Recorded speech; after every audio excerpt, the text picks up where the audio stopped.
Welcome to the Big Game Hunting Podcast, where we help hunters like you prepare for the big game hunting adventures you've always dreamed of. Now, here's your host, John McAdams. Hello, everybody. This is your host, John McAdams, and you are listening to episode 126 of the Big Game Hunting Podcast. Well, I've got another cartridge comparison episode for you today. And since we've been talking a lot about Cape Buffalo, I think this is a good opportunity to discuss the .458 Winchester Magnum and how it compares to the .458 Lott. Most hunters and shooters looking for a big bore rifle to use on a Cape Buffalo hunt in Africa or a brown bear hunt in Alaska probably have at least a passing familiarity with the .458 Winchester Magnum and the .458 Lott cartridges. Now, while the .458 Lott has an excellent reputation as a proven big game stopper, many hunters these days are skeptical of the capabilities of the .458 Winchester Magnum for hunting thick-skinned, dangerous game. Unfortunately, there are a few genuine misunderstandings regarding the capabilities of the .458 Winchester Magnum. Additionally, the cartridge also has a somewhat checkered history. Now, both of these issues complicate the discussion. So for that reason, it is easy to understand how many hunters get confused about the real-world strengths and weaknesses of the .458 Lott and the .458 Win Mag for hunting dangerous game.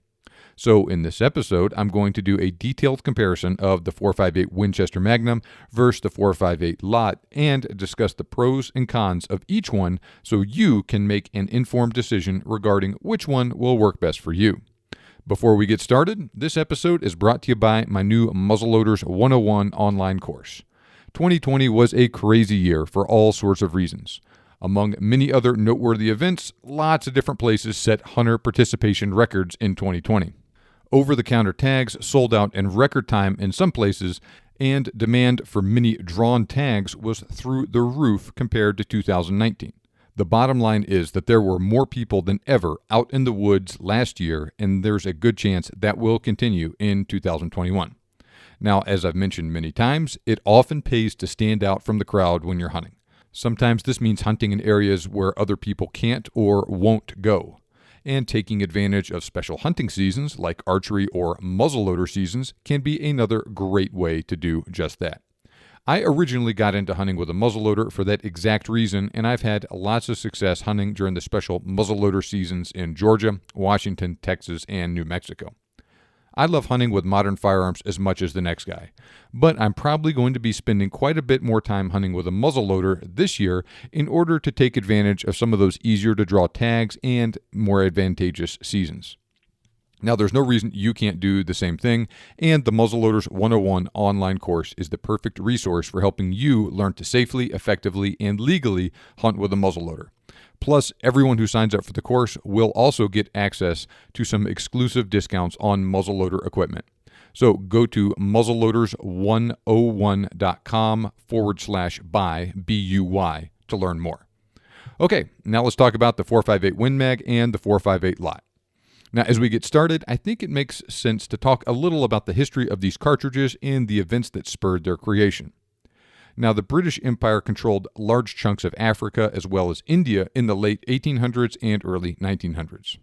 Since those places were inhabited by large, tough, and dangerous creatures like Cape Buffalo, lion, tiger, and elephant, the British firearms industry manufactured a variety of heavy-hitting, big-bore rifles specifically for hunters in Africa and India.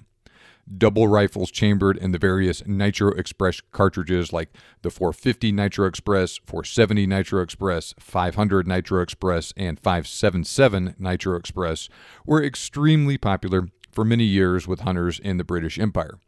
The development of the legendary German Mauser 98 bolt-action rifle and subsequent introduction of the 9.3 by 62 mm Mauser cartridge in 1905 spurred the British to develop their own bolt-action rifles as well as cartridges like the .375 Holland & Holland Magnum, the .404 Jeffrey, the .416 Rigby, and the .425 Wesley Richards. Just as their name suggests, British gun manufacturers like Holland & Holland, Wesley Richards, John Rigby and Company, and W.J. Jeffrey and Company produced the majority of rifles used by British hunters in Africa and India. At the same time, Kynoch, which was also a British company, was the source of virtually all the ammunition for those various cartridges.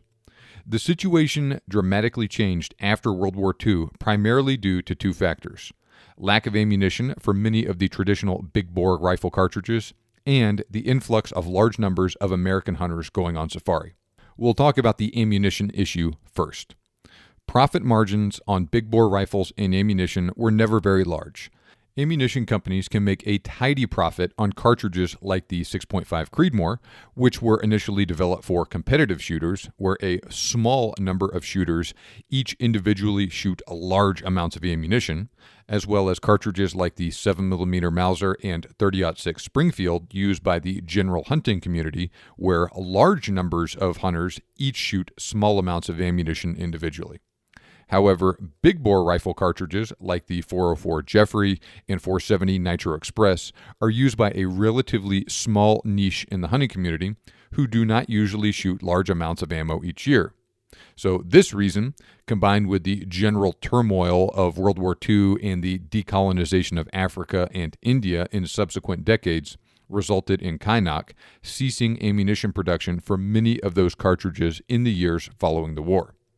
At the same time, the demographics of hunters visiting Africa changed dramatically. Escaping the devastation most European countries suffered, the post-World War II era instead issued in a time of incredible wealth and prosperity for the United States. While some American hunters, like former President Theodore Roosevelt, did travel to Africa in the late 1800s and early 1900s, that trickle increased to a flood in the 1950s. This surge in the popularity of African hunting safaris among American hunters was helped along by writers like Jack O'Connor and Robert Rourke, though they were far from the only ones. Rourke's first safari in 1951 with legendary professional hunter Harry Selby was immortalized in the 1953 book Horn of the Hunter, which remains a classic to this day. Outdoor Life footed the bill for O'Connor's first safari in 1953, and the stories of his exploits on that hunt and his subsequent trips to Africa filled magazine pages as well as the dreams of many American hunters over the next 2 decades. Aside from the aforementioned British cartridges and the German 9.3 by 62mm Mauser, there weren't many options for American hunters to use on thick-skinned, dangerous game like buffalo and elephant, though. Roy Weatherby rolled out his 375 and 378 Weatherby Magnum cartridges in 1944 and 1953, respectively. However, certain parts of Africa mandated the use of a .40 caliber cartridge or larger for dangerous game at the time, thus limiting the utility of those Weatherby cartridges.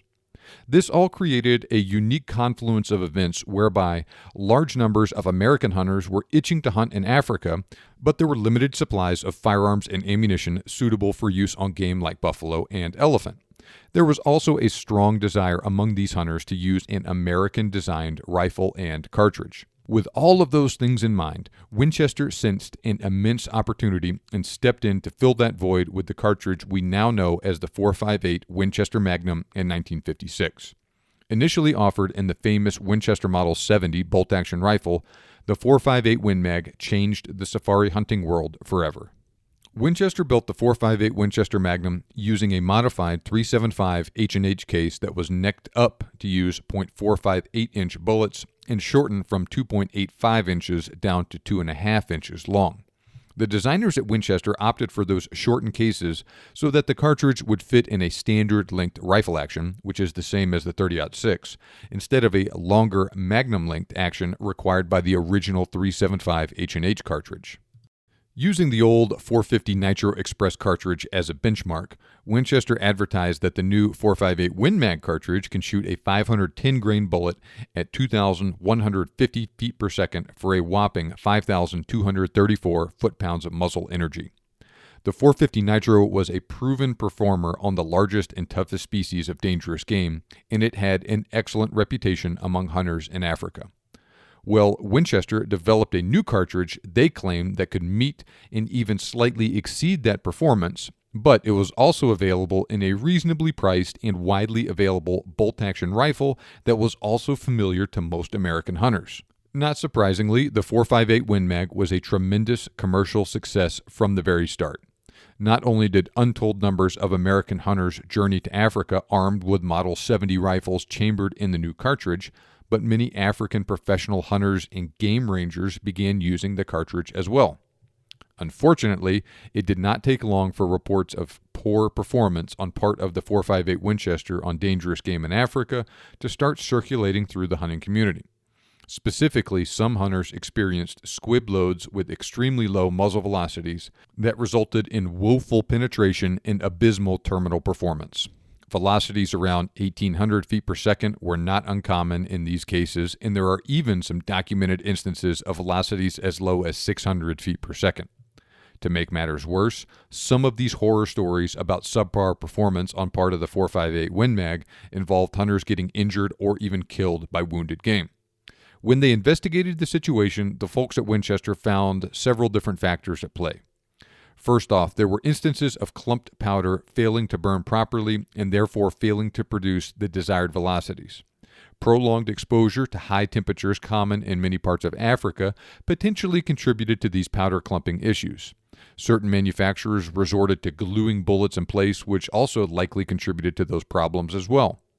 Well, why did the ammunition companies need to glue their bullets in place? To put it simply, the .458 Winchester Magnum lacked the case capacity to achieve the desired performance level with the powder available at the time. Building a cartridge that could fit in a standard length action and reach 2,150 feet per second with a 510 grain bullet was an ambitious goal for the mid-1950s. After all, the .450 Nitro Express used a 3.25-inch case, and Winchester tried to cram that same level of performance into a 2.5-inch long case. So while the .458 Win Mag came close to achieving that goal, it still fell a little short. Now, additionally, considering Winchester developed their ballistic data for the cartridge using a 26-inch barrel, while 22 and 24-inch barrel lengths are much more common on dangerous game hunting rifles, it's also doubtful that the real-world performance of the cartridge for hunters actually out in the field at the time ever actually reached Winchester's advertised specifications. With those failures staring them in the face, the ballisticians at Winchester quickly took steps to correct the issues with the .458 Win Mag. They changed the powder used in the cartridge and revised their performance standards for the cartridge downward to a 500 grain bullet at 2,040 feet per second out of a 24-inch barrel. Those slightly more modest ballistic standards did not use as much powder, and those smaller powder loads took up less space in the cartridge case. This removed the need to glue bullets in place, and in combination with the fact that Winchester began using a different type of powder, it eliminated the problems with squib loads virtually overnight. A 500 grain .458 caliber bullet at 2,040 feet per second is still an extremely potent load, and it is quite effective on the whole range of thick-skinned dangerous game in Africa. Some hunters, like Phil Macero, also recommend dropping down to a 480 grain bullet with the .458 Win Mag. That smaller bullet takes up less space, and it requires less powder to reach velocities in the 2,100 to 2,200 foot per second range. Thus, using that lighter weight bullet virtually eliminates any case capacity issues with the cartridge as well.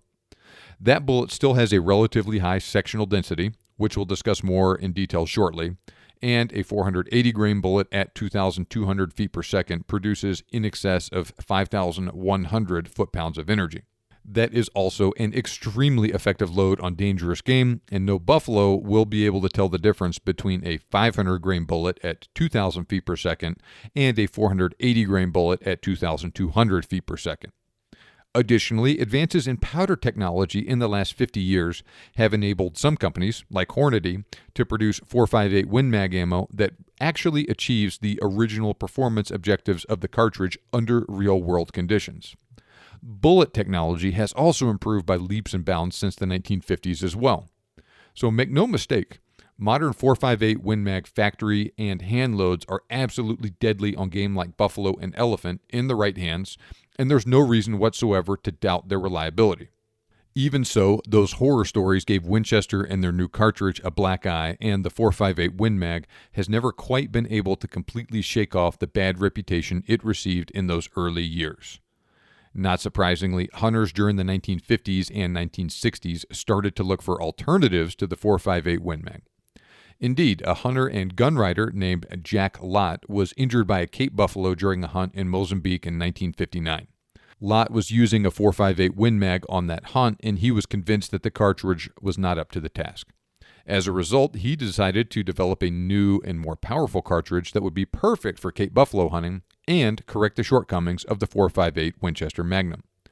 Jack Lott unveiled the fruits of his labor in 1971 as the .458 Lott. Also developed using a necked-up 375 H&H case, the .458 Lott is very similar to the .458 Win Mag, but the primary difference is the .458 Lott uses a 0.3-inch longer case, so it's 2.8 inches long versus 2.5 inches long. The .458 Lott is therefore too long to fit in a standard length rifle action, but it also has considerably more case capacity.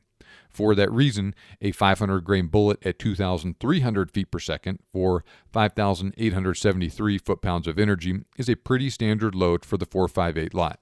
That larger case capacity also means that it can essentially duplicate the original performance specifications for the .458 Win Mag. The cartridge has no trouble pushing a 500-grain bullet at 2,150 feet per second with ample space remaining in the case, so there's no need to compress the powder charge or to glue bullets in place. Additionally, .458 Lott rifles have the added bonus of being able to safely fire the shorter length and lower pressure .458 Winchester Magnum ammunition.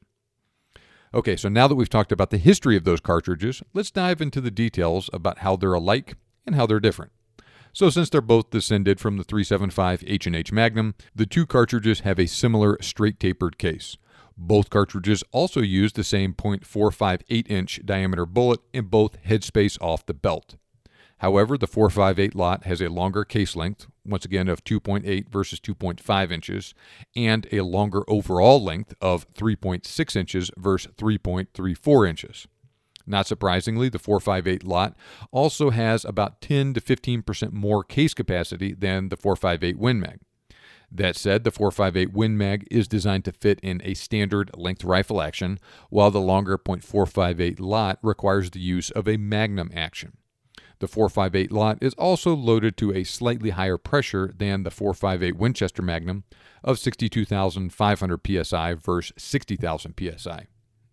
Those differences in the external dimensions of the .458 Winchester Magnum and the .458 Lott do translate into some interesting differences in their ballistic performance, though.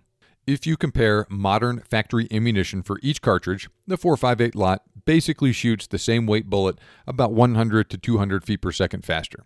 Now, it is extremely unusual to take an initial shot at a Cape buffalo at ranges in excess of 100 yards.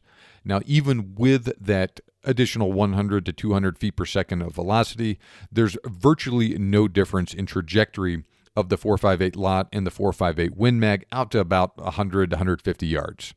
Now, I will cover bullet momentum later in this episode, but the .458 Lott loads do have a noticeable advantage in kinetic energy when compared to the .458 Winchester Magnum. For instance, Hornady manufactures a .458 Lott load pushing a 500-grain DGX bullet at 2,300 feet per second that has nearly as much energy remaining at 100 yards as a .458 Win Mag load using the reduced standard of a 500-grain bullet at 2,050 feet per second has at the muzzle. Now, we'll discuss how much that kinetic energy advantage means in practical terms in a minute, but first, we cannot ignore the price paid for that additional energy, which is recoil. Both the .458 Lott and the .458 Winchester Magnum have a pretty stout recoil. As the saying goes, they hit hard at both ends. However, that .458 Lott load has about 15% more recoil than a typical 500-grain load from the .458 Win Mag.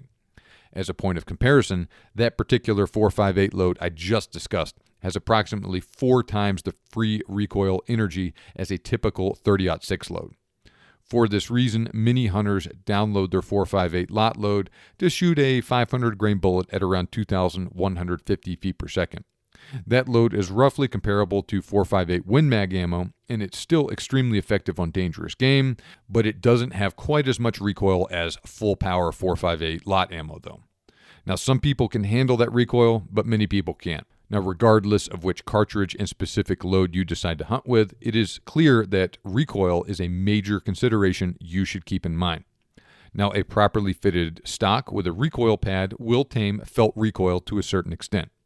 Now, additionally, I used a 9.38-pound rifle to calculate those recoil figures, which is for an unloaded CZ550 American Safari Magnum without a scope. So adding a scope, sling, etc. will all increase the weight of the rifle and dampen recoil to a certain extent.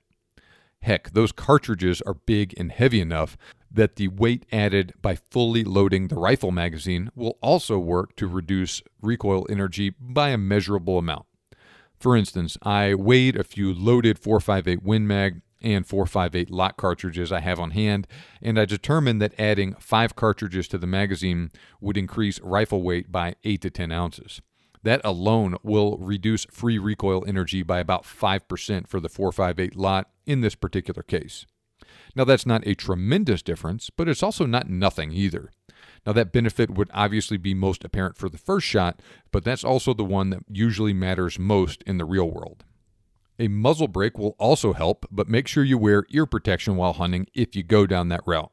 Now, the muzzle blast from those cartridges when using a brake can be vicious, especially for anybody standing off to either side, like your PH and/or a tracker. For that reason, many outfitters discourage clients from using a muzzle brake. Honestly, if you can't accurately shoot your dangerous game rifle without a muzzle brake, it's probably a good idea to step down to something less powerful that you can handle the recoil of without a brake. Now let's talk about some additional areas we need to discuss as it relates to ballistics: bullet weight and sectional density.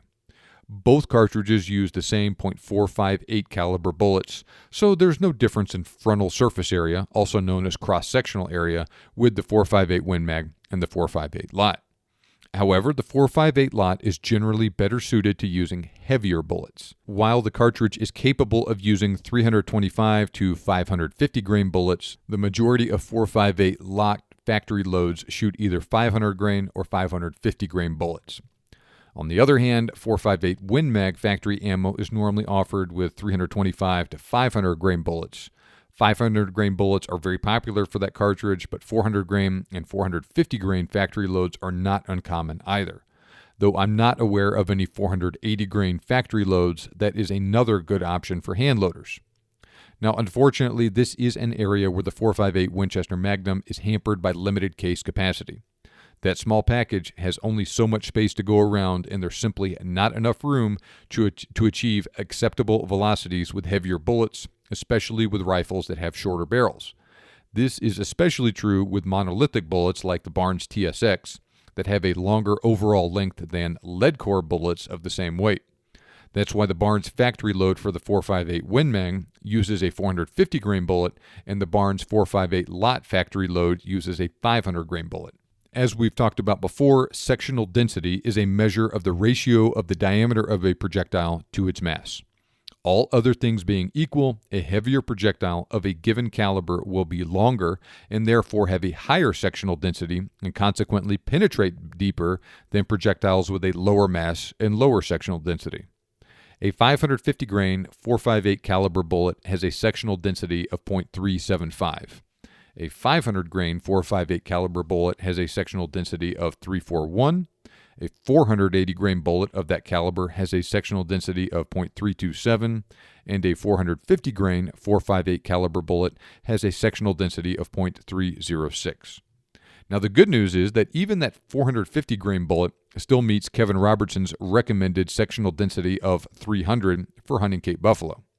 Now, that being said, there is clearly a gigantic difference between those 500 and 550 grain bullets used by the 4.58 Lott and the lighter bullets the 4.58 Win Mag is sometimes restricted to.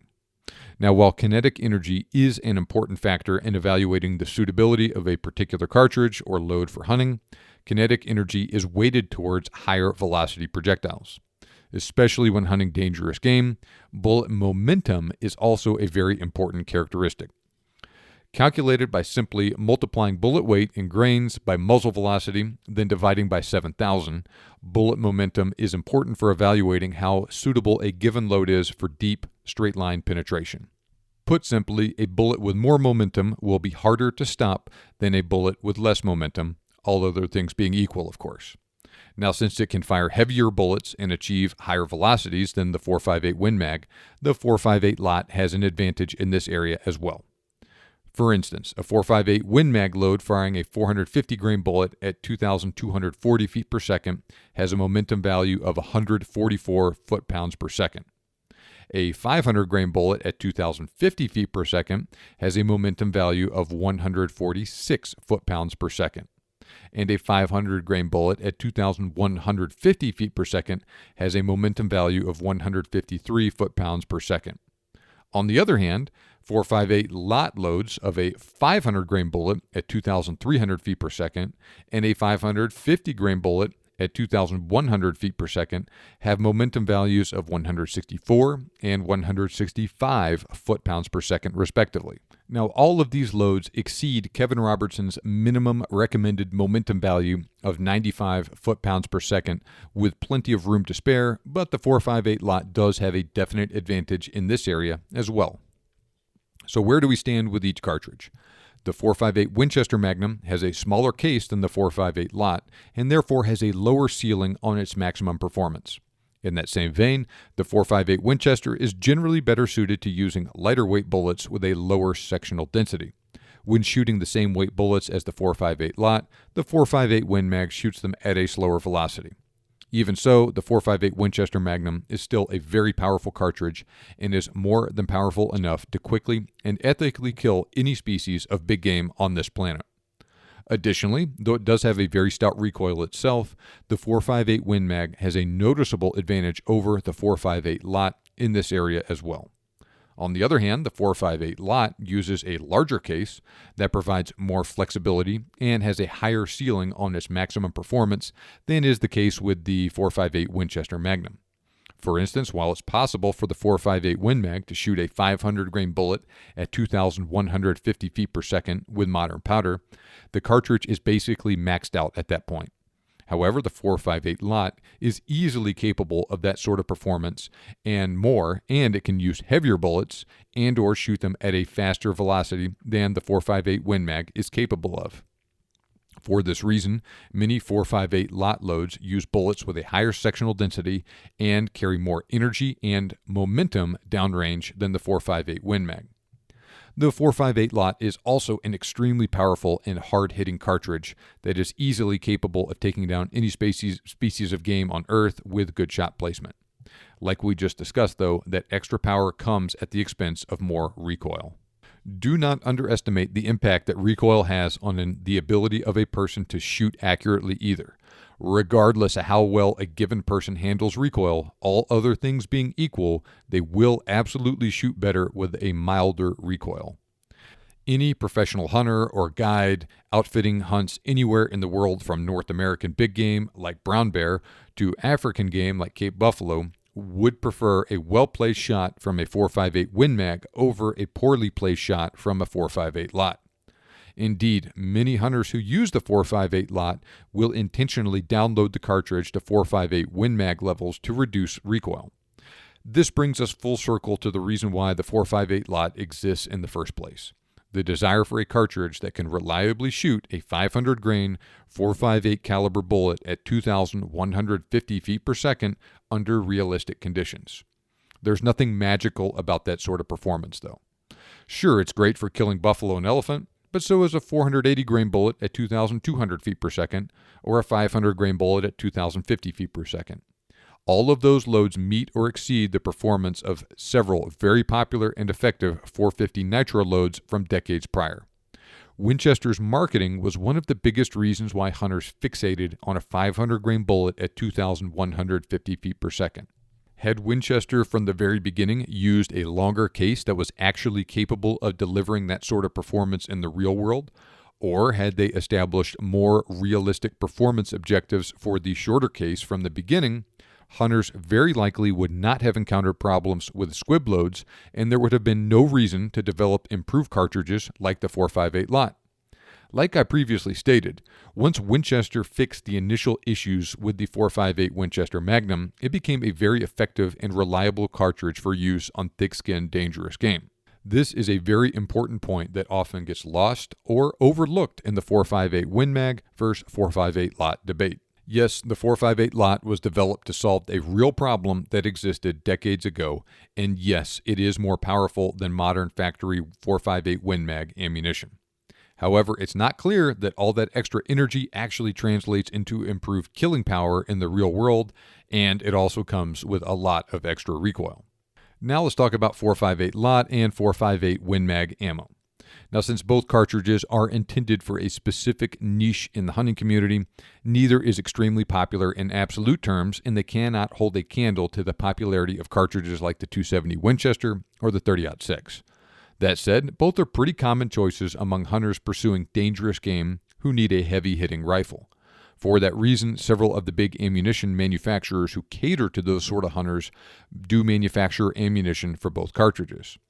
Most notably, this list includes Barnes with their Vortex Safari line, loaded with TSX bullets, Federal Premium with their Cape Shock line, loaded with trophy-bonded Bear Claw and Sledgehammer, Swift A-frame, and Woodley Hydro-Solid bullets, Hornady with their Dangerous Game line, loaded with DGX bonded and DGS solid bullets, Norma with their African PH line, loaded with Woodley Full Metal Jacket and Soft Nose bullets, Nosler with their Safari line, loaded with Partition and Safari solid bullets, and Swift, loaded with their A-frame and Breakaway solid bullets.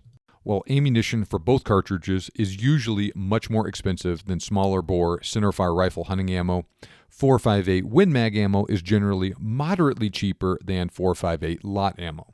That said, factory ammo for both cartridges typically costs $100 to $200 for a box of 20.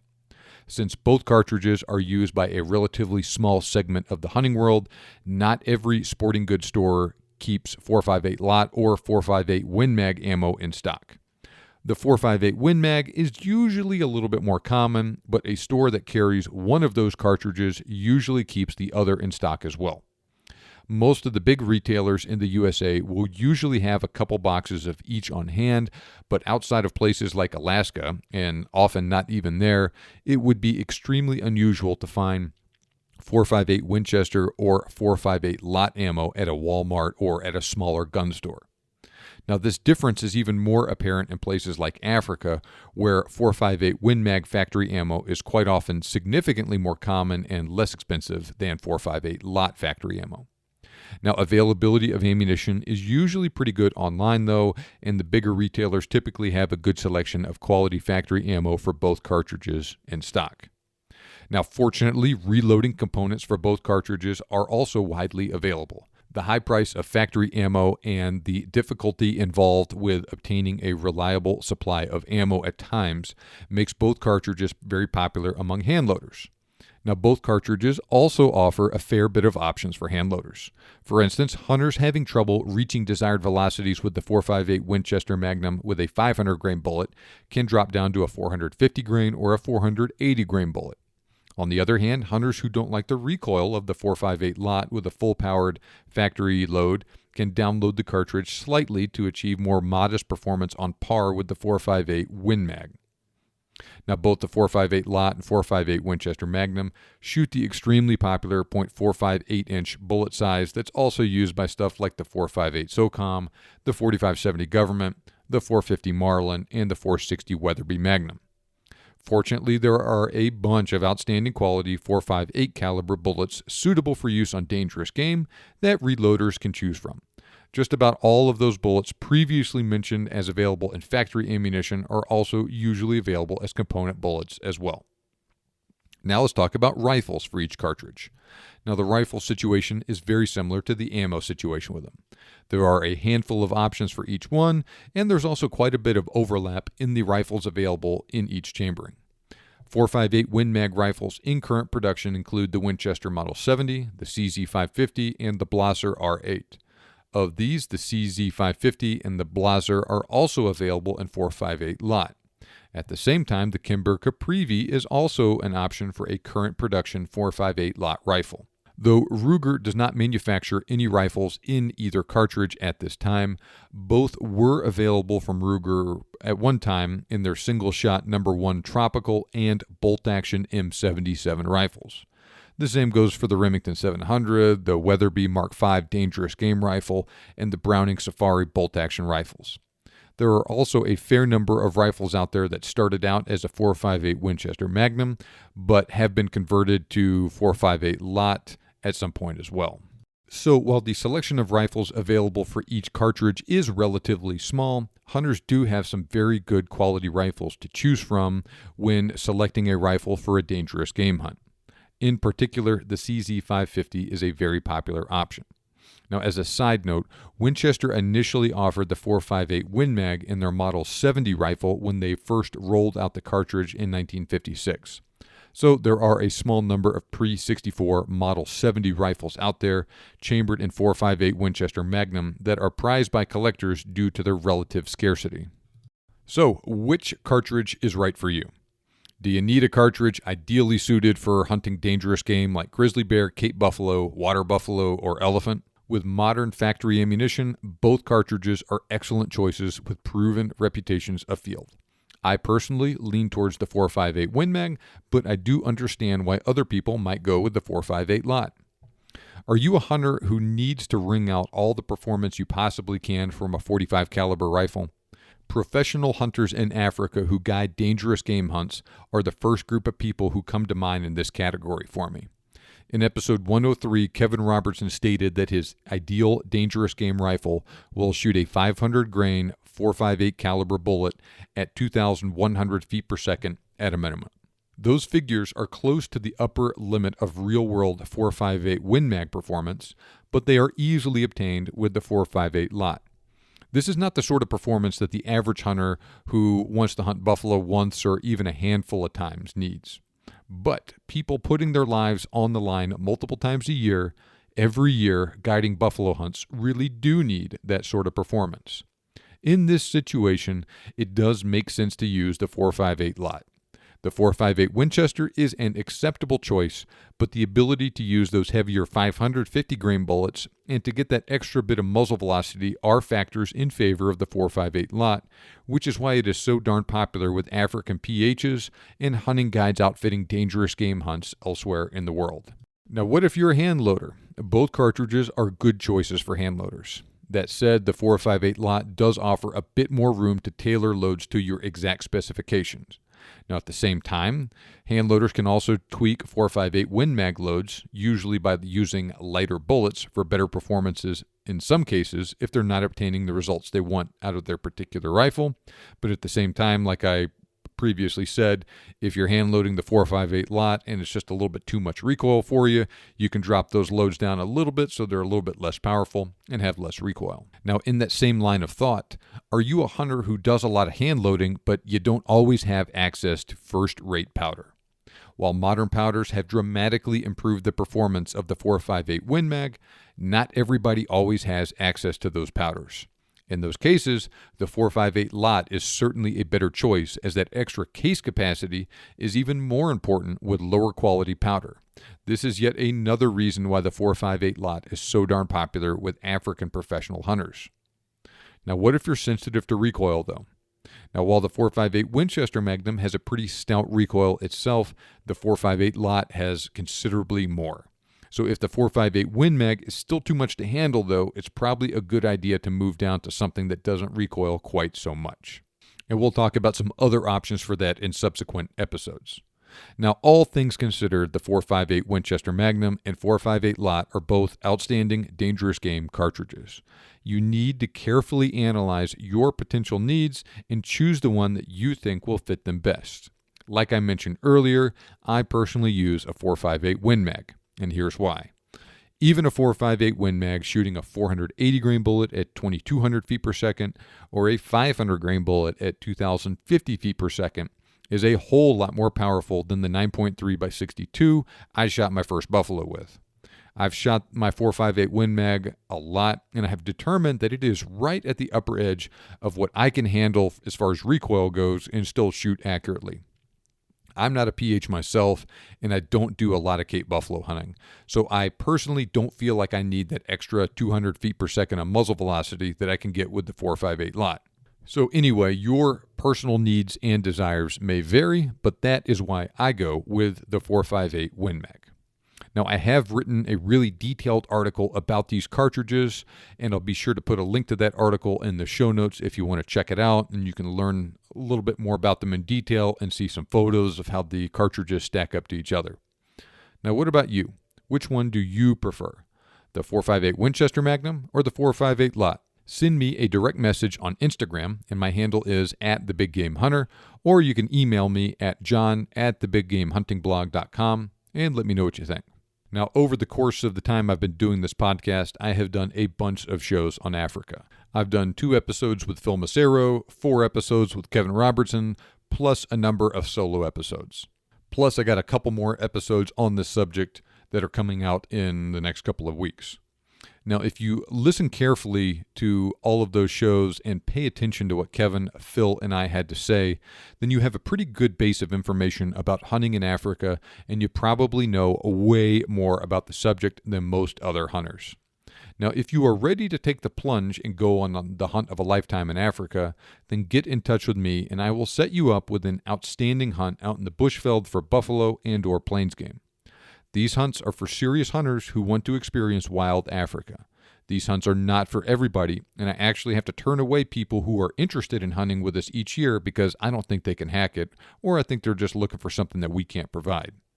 But if you're a serious hunter looking for a true African hunting adventure, send me an email at john@thebiggamehuntingblog.com or visit bestsafarihunt.com, and we'll get you set up with that hunt you've always dreamed of. Mention that you heard about big game hunting adventures through the Big Game Hunting Podcast for special pricing on all of our hunts. Now, the fact that you are listening to this podcast means that you are serious about making your hunting dreams come true.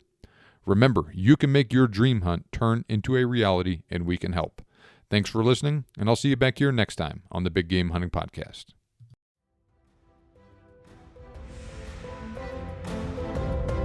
This show may be over, but we have plenty more for you on our website. For more information on today's topic, as well as lots of other useful hunting resources, head over to the BigGameHuntingBlog.com. We look forward to having you back for the next episode. But until then, happy hunting.